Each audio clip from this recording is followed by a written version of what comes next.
Magandang araw mga kaibigan. Bigyan natin ng reaction opinion itong post ng Pinoy Showbiz. Title, Goodbye Facebook. Nako, maraming magagalit na taong bayan sa gobyerno, sa PBBM admin pag matuloy ito. Goodbye Facebook.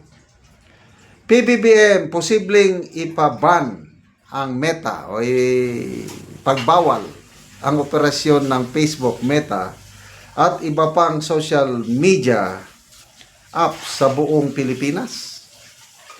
Bukas si Pangulong Ferdinand Marcos Jr. sa posibilidad, anyway, plano pa naman lang ito, posibilidad na iban ang Meta apps at iba pang gaming platforms kung mapapatunayang nakakapinsala ang mga ito sa kabataan at sa bansa.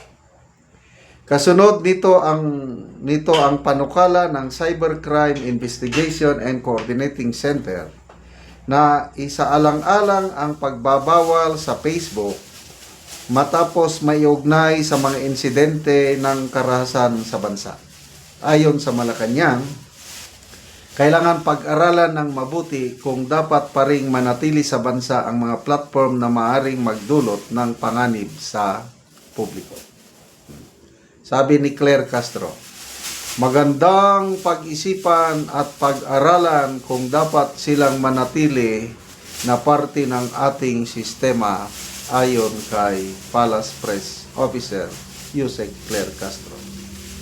Binigyan diin ni Castro na bukas ang Pangulo sa anumang hakbang na makaprotekta sa mga kabataan at sa ka-interes ng bansa.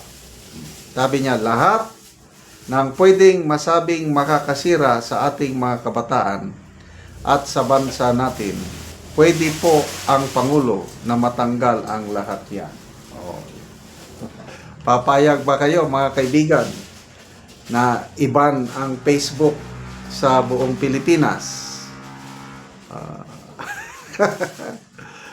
Una, maraming mga kababayan natin na kumikita sa Facebook. Kahit konti-konti lang, mga content creator, makakatulong na sa kanila eh. Nakakatuwang panoorin yung mga magsasaka na mga produkto nila na ito, saging, i-like nyo naman, mga ganon. Ako, naglalike ako. Basta yung mga ganon, yung mga makikita mo na hirap sa buhay, nagko-content creator sila, automatic follow, like, ganon, follow, like, para lang madagdagan ang kanilang engagement, hoping na makatanggap sila kay Meta. Marami na ngang yumaman eh. Sino ba yung isang paborito ko? Si Proud Pobre. Diba? Nasa bundok-bundok lang, mga kanayunan lang yung mga ano niya. Kailang magaling kasi siyang magaling siyang magpatawa, comic kayo, naka 4 million subscribers na yun. Malaking kita yun. Kasi malalaki yung views niya. Sino pa? Mga mga basta mga magsasaka, mga mangingisda. Pati nga yung Filipino fisherman na sumalang sa America's Got Talent, yung kalimutan ko yung pangalan niya eh. Rolando ata yun. Ayun, may content creator na rin siya. Pinapakita niya yung pangingisda niya. So, I hope na kumikita na sila. So, itong mga kababayan natin na umaasa sa Facebook, kumikita. At ako, personal, nag-enjoy ako nanonood sa mga Facebook reel. Nag-enjoy ako. Kung nagpapahingan ako, either Facebook reel or Netflix. So maraming kumikita, maraming nag-enjoy. Pati ang aking wife, nag-enjoy din. Ang hilig ng aking wife naman, mga flowers, mga orchids. Oh, na napapalipas namin ng panahon na hindi kami nagiging boring. Tapos, ibaban ng gobyerno. Although, okay naman yung hangarin nila para maprotekta ng mga bata. Kaya lang, dapat i-balance nila. Yung pagprotekta sa mga bata, to me, responsibilidad na yan ng mga parents. Kaya kami, yung mga apo namin, binabantayan namin yung isang apo ko. What's that? Is that Roblox? Oh, no, lolo. And then, you do not, yung violence. Anong sabi? Pati, somebody can attack a person using a horse, not just a gun. Kaya, nasa mga parents na yan, grandparents, para maprotektahan ng mga bata. Huwag nang idamay ang buong Facebook. Sige kayo, kung idamay nyo, lalong babagsak ang rating ng Pangulo niyan dahil mag-aalboroto ang milyong-milyong Pilipino. Yan, gumagamit ng Facebook at iba pang social media platforms. Okay. So, ito naman, yung violence sa mga eskwelahan is, ano ba yung sabi ni Secretary John Vic Rimulya? Gagastos daw ng bilyones para ang mga eskwelahan malagyan ng CCTV camera. Will CCTV camera prevent somebody na merong intention na manakit? I don't think so. Hindi yun ang solusyon, yung bilyones, tapos CCTV camera.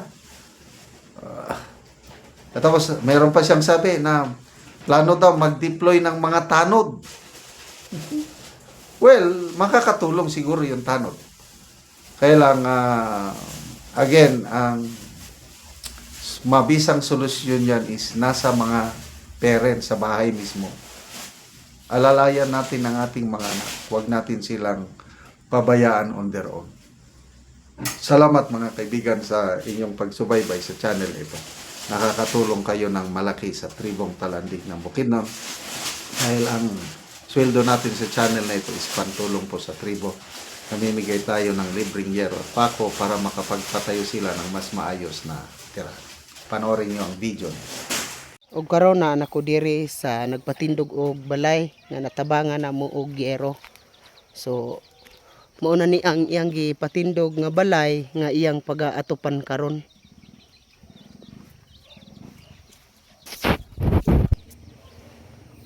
So mag-atop na ni siya karon sa gitabang sa iya nga yero. So mao na ni ang gitabang sa iya nga yero nga iyang iatop karon.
Og karon human na gyud sa pag-atop ang ginatabang nga yero.